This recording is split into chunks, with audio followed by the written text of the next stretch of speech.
We continue our special assignment now.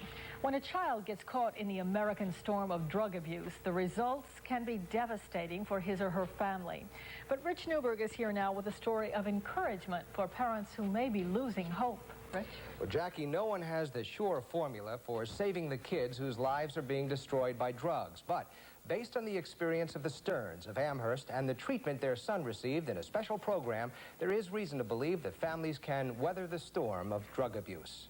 It's a movie I watched last week, and he goes... With Matthew home for a visit, the Stern family is once again complete. This is a family that nearly fell apart when Matthew's drug and alcohol problems began dominating his life. I mean, I didn't even talk to him like the last 6 months of my using. I did not talk to him at all. I left the house.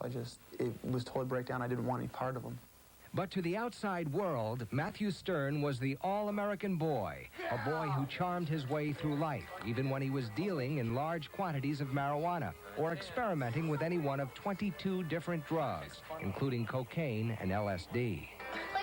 Or would you back up, please, and get off about a couple of minutes? His brother and sister knew something was wrong, but along with his parents, denied it could have been drugs. Not my kid. I didn't see needle marks. You know, you think of the addict as somebody who is a derelict, somebody who puts a needle in his arms.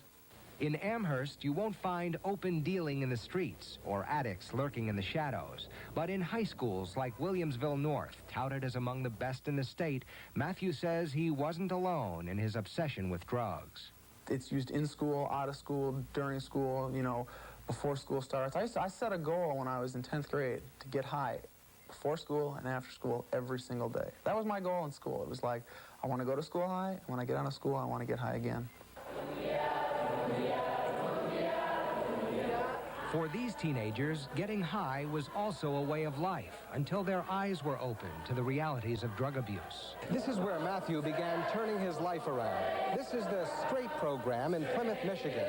Now, these are kids who normally would have supported each other's drug habits. Now they are working together to try to break those habits. Someone once called this a cross between the military and grandma's house. While exercise keeps the body healthy, an open show of emotion brings out feelings that were unable to surface in the past. I don't know, I feel like just ashamed of myself, you know, for acting that way. Kelly Thielen of Amherst is one of about a dozen Western New York teenagers currently being treated here. It was really hard at first because I didn't, you know, think that anybody could understand, and, you know, we relate to each other, and we just, you know, it's just support. Matthew graduated from the Straight program after 22 months of treatment.